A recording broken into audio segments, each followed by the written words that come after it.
Bonjour David. Bonjour. Alors vous êtes le président d'Alterna. Expliquez-nous Alterna, comment se situe cette société. Ça fait partie d'un plus grand groupe. Oui, le groupe Alterna Développement a été créé en 2001 à l'initiative d'un groupe associatif qui s'appelle le groupe SOS. Qui vient d'où?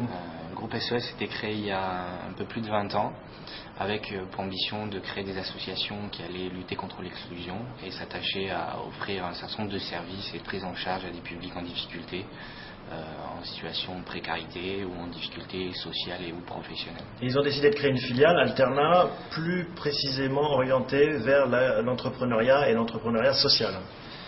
Tout à fait. L'idée était au départ de créer toute une série de dispositifs associatifs de prise en charge.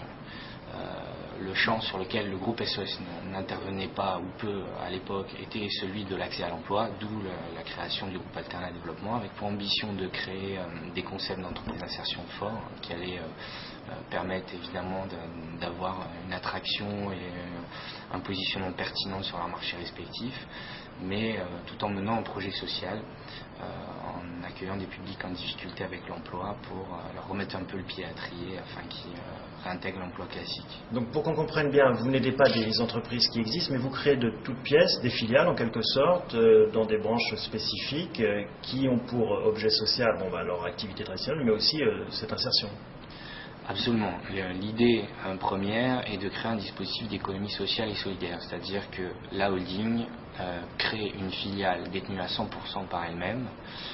Par elle-même, par la holding ou par la holding, filiale qui est en statut commercial classique, puisque ce sont des EURL ou des SA. Cette holding a son capital détenu à 100% par les associations de groupe SOS, donc il n'y a pas d'actionnaire personne physique. Est-ce qu'on peut prendre des exemples justement de ces filiales? Il y en a 7, quelques-unes peut-être? Oui, alors sur ces 7 entreprises, on travaille sur 3 grands pôles d'activité. Un premier autour de l'événementiel et de la restauration, avec la plus grosse d'entre elles qui s'appelle l'usine, qui est un site réceptif qui fait des événements et qui est en face du Stade de France. On développe une activité traiteur à base de produits bio-équitables par exemple. On a un deuxième pôle d'activité autour des métiers de la communication avec 2 agences, agence d'organisation d'événements, agence d'édition, presse et de création graphique. Et on a un troisième pôle autour du commerce équitable avec là un réseau de boutiques, Altermundi, boutique de déco de commerce équitable et un grossiste. Comment ça se passe? À chaque fois, il faut identifier un responsable pour créer une filiale. Est-ce que lui-même vient à des difficultés d'emploi ou est-ce que c'est plutôt les employés en dessous qui... Non, on a une équipe encadrante qui est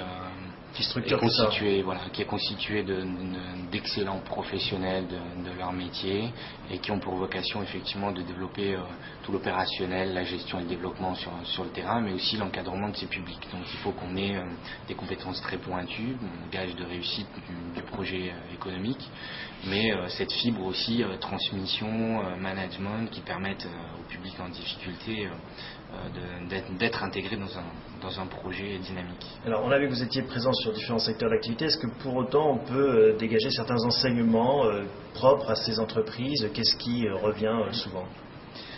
Alors, de mon point de vue, il y a 2 choses. La première, c'est que les mécanismes de l'exclusion sont très complexes et qu'on se trouve en face de populations de plus en plus précarisées avec des problématiques très lourdes. Donc les réponses sont difficiles à trouver, sont longues.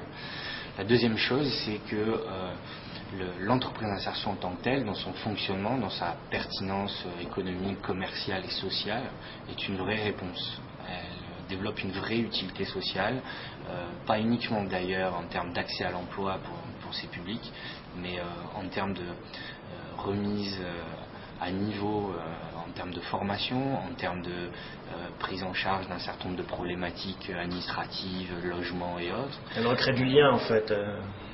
Tout à fait, et justement en termes de repères, en termes de confiance en soi, en termes de dynamique de ces parcours-là. Donc l'impact sur les publics qu'on peut accueillir est forcément très significatif dans le cadre du parcours d'insertion. Alors en 6 ans, vous nous avez expliqué, donc c'est une centaine de personnes maintenant qui ont pu être réinsérées grâce à ces entreprises. À ce jour, nous avons une centaine de salariés sur le groupe, mais on a signé un peu plus de 300 contrats d'insertion depuis 2001. D'accord. Et votre objectif, en fait, c'est de continuer à développer ça, de croître, d'augmenter la surface phase?